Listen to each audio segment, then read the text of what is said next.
It's important to hear from people who actually experienced it. In fact, I'm joined right now by Baruch Cohen, head of security for Kibbutz Magen, joining us right now from the hospital. Baruch, thank you so much for joining us right now. You were critically wounded on October 7th. We see you're still recovering in the hospital right now. Tell us exactly what happened. First of all, it's a story of a few years ago.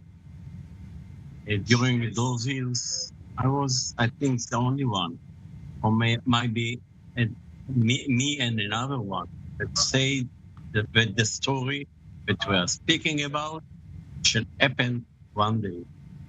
It was quite difficult to believe because it was a quiet. Sometimes there were missiles and everything, but it was like Adam. But inside of my head, inside of my heart, I believe that it shall happen one day. And that's the story. I prepare my unit members in the kibbutz that belong to a group called Kibbutz Magen. Once in a year, I take them to make exercise and to shoot and to be ready. They knew the story. They knew the kibbutz. And there is a big difference between to fight outside and to fight of your place. And we have to defend our place. And there is no limit for the defense of the defense. It was after 6 in the morning. There was a lot of bombs. It was not normal bombs. For me, it was a sign because in my head during the years, that was a sign that if something should happen, it should begin with a lot of bombs. It's not missiles. It's all over the line. I climb up to the hill that is in our kibbutz. Our kibbutz is the higher place in the West Negev. And I take my monocles and I take it all around, take a view all around. I saw a lot of smoke from bombs, but I didn't see any movement. By the way, I got a phone call, a good friend of mine, that told me that just this minute, 2 motorcycles pass over the road. Shoot is the government, say, the place, and that's all. Immediately, the story began. That was the sign, another sign. I phoned to my the man that is in charge of the security in all the region, and I told them, look, 2 motorcycles are doing is their way now to Ofakim. It's a time of going to synagogue, and it's time of, and that's all. And in the same second, I decide to continue on the road, look after those 2 motorcycles. About 3 minutes ago, later, I catch one of them. I take my gun, my pistol, and through the window, I shoot him, I kill him, and I stop. That was the minute that I understand that that's not the story. The story is supposed to begin. On the way back, I wake up all the group that's supposed to keep an eye and to take charge of the kibbutz, 24 people. I enter to the kibbutz, give them the guns, give them the suit and everything. And I speak with my second and tell him to take charge of the hill, okay, in the west side of the kibbutz. And I climb up to the hill to see what's going on. But I saw 3 Toyotas that stay just on the road, on the fence of the kibbutz. in the west side, with 4 motorcycles on them, and about 30, 40 Hamas people that are trying to get inside to the kibbutz. A week before, I got from my good friend Ilan a good suit, the best one in the world, and I knew that it's the best one.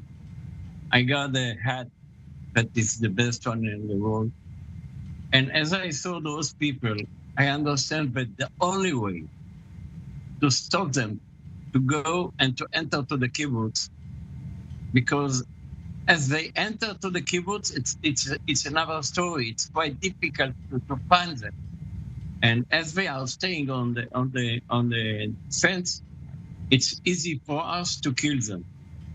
And I decide to run on them with my car.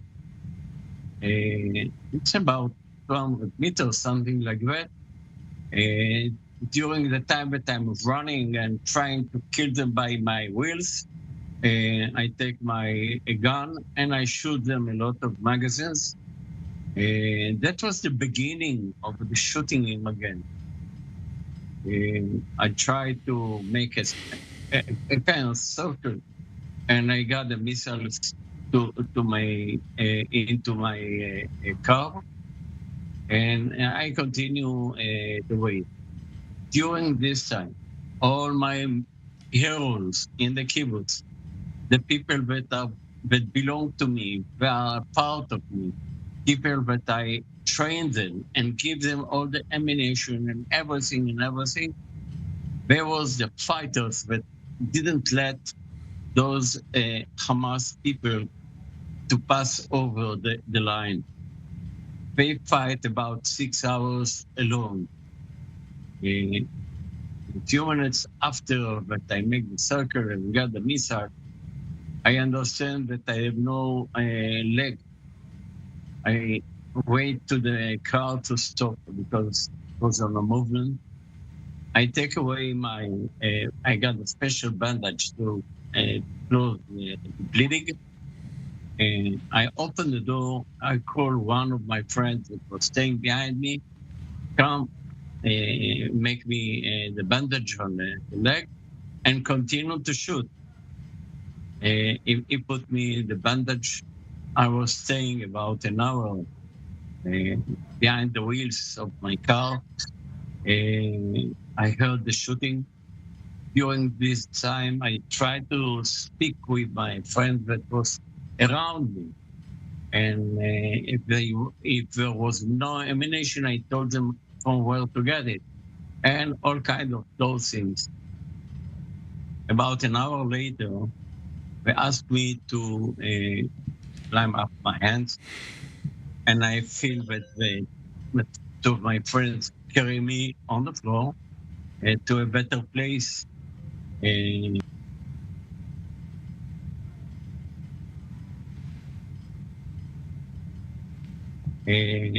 Lay down behind a good friend of mine that was wounded. One of my professionals to be a journalist. So immediately, as you see someone that is wounded behind you, you begin to move from laying down on the back. I couldn't move. I asked him, where will he shoot you? And he said, on my back. So I told him, can you move a little bit and I shall push up your t-shirt? I pushed the t-shirt and I saw the hole. And then I asked him, do you feel something in your stomach? And he said, nothing, there is no bleeding. And I asked him to move his legs. He moved his legs. And I told him, look, I'm behind you and it shall be a good time. We shall pass together. I shall keep an eye on you. And during this time, he was in a place of falling down. And I tried to wake him up by all the way that I know, including some thistles that he got on his face. And just after about 2 hours, good friends from the kibbutz could take a car and to put us into this car. And that was just the beginning, because you have to pass an area full of Hamas. You don't know from where. And if you want to go to Beersheba or anywhere, everything is full of Hamas and it's quite dangerous. And they decided to take another way, the south way. And on this time, they got a line to Mada, and they asked them for a connection with an ambulance which will try to help us. They make a connection behind Revivim. Then the chapter lay down and they put us inside. I saw from my side that my friend is dying. And I tried to call him and I tried to wake him up, and I couldn't do anything. And that's the last minute that I remember. Later, after a few days, they told me that I died in the helicopter, and they make me, they wake me up. And as we got to Hadassah, they did it again. And just in the last second, they success. And here I am, still alive, still a fighter. And the best word that I can give to my friends, they are not soldiers. All of them are citizens, fighters. And they did such a good work. We are the only kibbutz that no one could enter inside, although there was a lot of Hamas people that tried to do it. You and your friends, Baruch Cohen, you are all truly such heroes, as you said, all protecting Kibbutz Magen. It's truly remarkable, and hearing your story of survival. Thank you so much for sharing it with us, and we hope for your speedy and quick recovery.